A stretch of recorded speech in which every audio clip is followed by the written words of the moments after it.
Negros Online.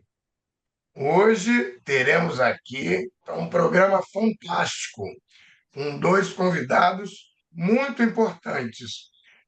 Antes de falar sobre isso, que é o racismo na Copa da Europa e na América Latina, com o querido advogado Marcos Elias e o também advogado Igor Bellini, que também é mestre em direito desportivo. Antes disso, deixa eu falar sobre a Faculdade Zumbi dos Palmares e o seu vestibular, que a gente lembra aqui que pode mudar o seu futuro.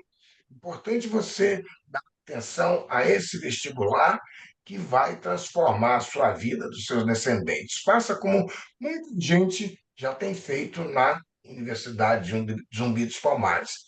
E não se esqueça também de dar o seu gostei, que muitos dizem que é o like, e também se inscrever no programa para virar e levantar os inscritos do programa.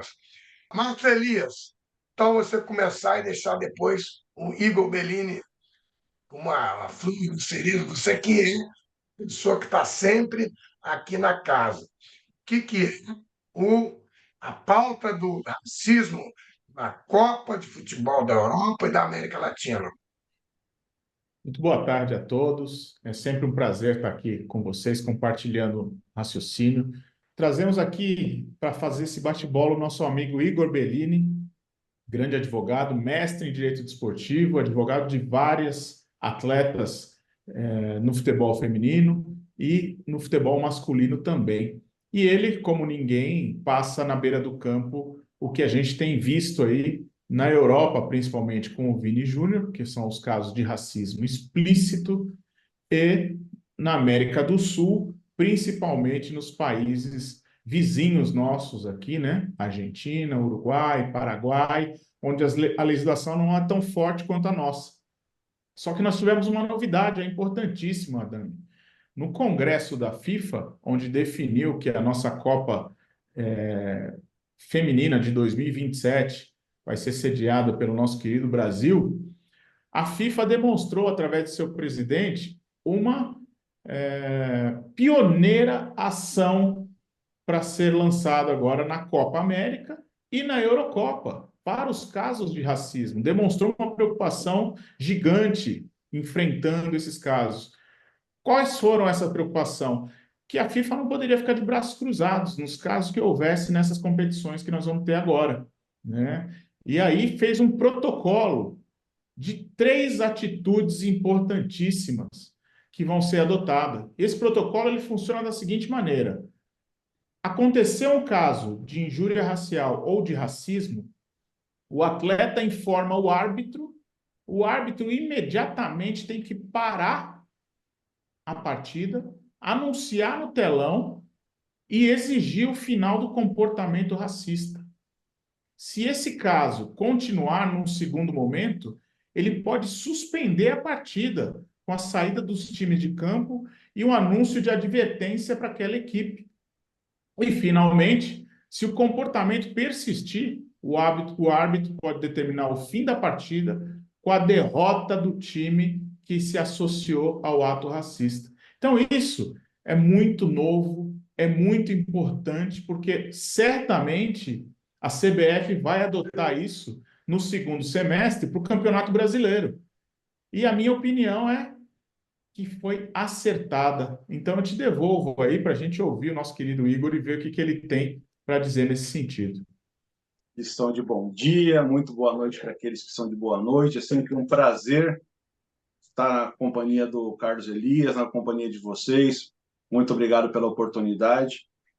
E, como o Carlos adiantou, passou da hora da FIFA trazer para ela a responsabilidade de combater o racismo.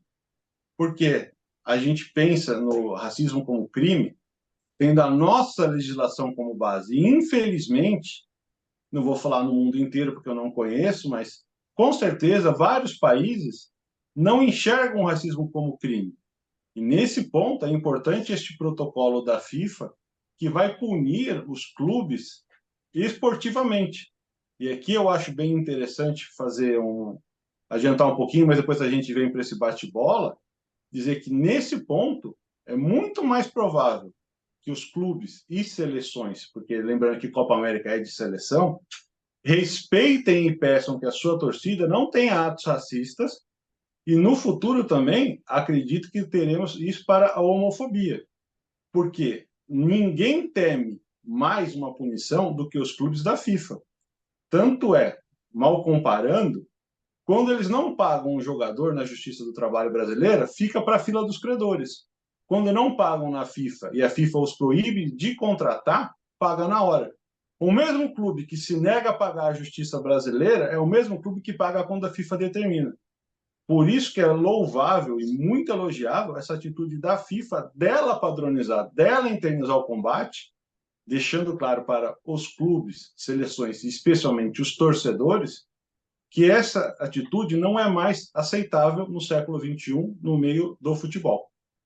Vocês acham que, além dessa repercussão no plano, aqui da América Latina, que foi o que vocês falaram, isso também vai ter na Copa, porque agora nós temos o nosso bola de ouro, o Vini, né, Vini Júnior, que está muito aplaudido pelo Real Madrid, e muitas vezes nos estádios lá da Espanha houve uma certa complacência do juiz, da plateia e dos clubes adversários. Vocês acham que isso agora muda esse protocolo da FIFA? Eu tenho certeza que, na verdade, este protocolo foi o chamado pontapé inicial para que haja uma adesão por completo em todos os campeonatos. Por quê? Porque o racismo é algo terrível, ponto final. É um flagelo na nossa sociedade que está infiltrado também no futebol. E quando se infiltra no futebol, mexe com a nossa paixão. E aí nós precisamos levantar, derrotar o racismo junto, né? Propriamente dito. Ou seja, essa atitude do presidente da FIFA completamente é uma indicação para que desça para todos os regulamentos. Então, eu entendo que a nossa função é elogiar, considerar o que vai acontecer na Copa América e na Eurocopa, porque no segundo semestre nós certamente teremos uma mudança de atitude de todas as equipes. E você acha que, ainda seguindo na mesma direção do Carlos Elias, você poderia pensar num dano moral, né, para pessoas individuais que sejam pegas ali na hora, ou num dano moral coletivo? Vamos viajar mais aí. Olha, eu vou pedir para falar primeiro, porque essa sua pergunta é uma defesa antiga minha nos meus artigos que a gente escreve. Eu ainda não consegui ter um processo sobre isso, mas eu sempre defendi que o jogador ou a jogadora, que no nosso caso é mais jogadora, ofendida por gritos da torcida, tem todo o direito de processar. Especialmente aqui em São Paulo, que hoje você tem clássicos com torcida única, é fácil de falar, foi a torcida adversária, porque se é única, não tem a torcida do próprio time. E nem seria lógico falar que a torcida xingaria um jogador. Então eu entendo que Infiltrados.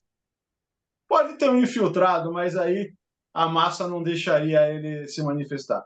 Eu entendo que o jogador pode processar o quem? Quem ele pode? O clube, o CNPJ da torcida organizada, porque aqui todos nós vamos em estádio, a gente sabe onde identificar de onde parte o grito.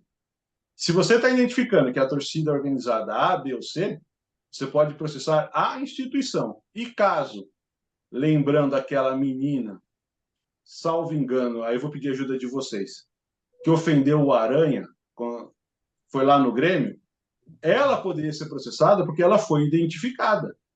Então, respondendo a sua pergunta e pedindo licença ao Carlos ter me adiantado a ele, eu entendo que sim, é uma coisa que eu defendo. E, fazendo um adendo antes de passar a bola para vocês, talvez, até indo mais além, processar o próprio empregador. Por quê? Todos aqui sabemos que, às vezes, a torcida se volta contra um atleta do próprio clube. Aí não é só sobre racismo, é você chamar a pessoa de burro, fora fulano, fora ciclano, e, sendo o meu torcedor, Por que não processar o meu próprio empregador? Se, via de regra hoje, tem a figura do sócio-torcedor. Sócio-torcedor, pelo nome disso, apesar de eu achar que é um programa de fidelidade, é sócio do clube. Ele também é o seu empregador, ele é uma longa-manos do empregador. Mas isso é como eu vejo e vou devolver a bola para vocês aí. Acho que isso é uma responsabilidade residual que, em outros campos, no campo comercial, no campo civil e no campo trabalhista, passaria pela desconsideração da pessoa jurídica e iria para os sócios, né?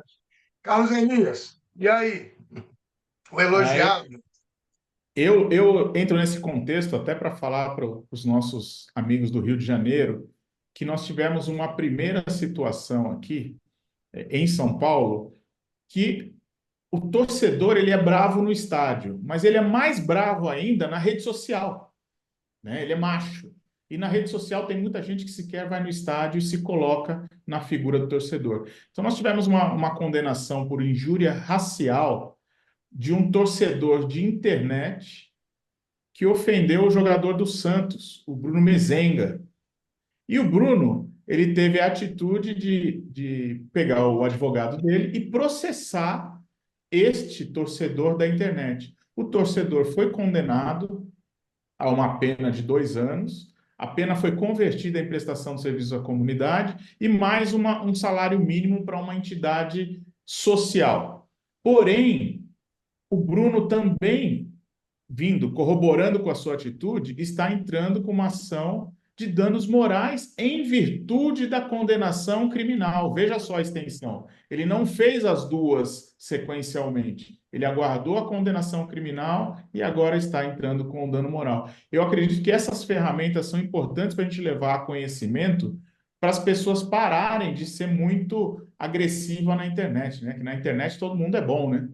Agora, quando É, começa o processo, a coisa para um pouquinho. é. Eu tenho visto também o Felipe Neto tem feito muitas dessas ações, deve ter um time de advogados, eu não conheço o time dos advogados dele, mas ele está sempre processando alguém lá e sempre sendo processado também. E falando especificamente aqui dos casos de racismo, eu acho que passou da hora da gente dizer basta. No mundo do século XXI, não se pode, não se deve julgar uma pessoa pela sua tonalidade de pele. Não se deve também pela sua orientação sexual, não se deve pela sua orientação religiosa. É impossível que seja normalizado, que se continue a ser normalizado isso. Por isso que acredito que a atitude da FIFA foi fantástica e, como o Carlos Elias disse, ela é o pontapé para que a gente comece a mudar. Porque a FIFA, dentro da estrutura de poder hierárquico que ela tem, podendo punir federações e clubes que não cumpram seus protocolos, ela conseguirá fazer com que isso, não vou falar cesse, porque isso eu acho que seria uma utopia, é o ideal, mas não acontecerá, diminua e diminua muito, para que casos como aquele do Vinícius Júnior, onde ele é ofendido por um estádio inteiro, não aconteçam mais. Até porque, creio eu, que os árbitros também passarão a ter medo de serem julgados segundo esses protocolos. E aqui é uma coisa que é importante da gente deixar claro. Quem aplica a lei no campo é o árbitro.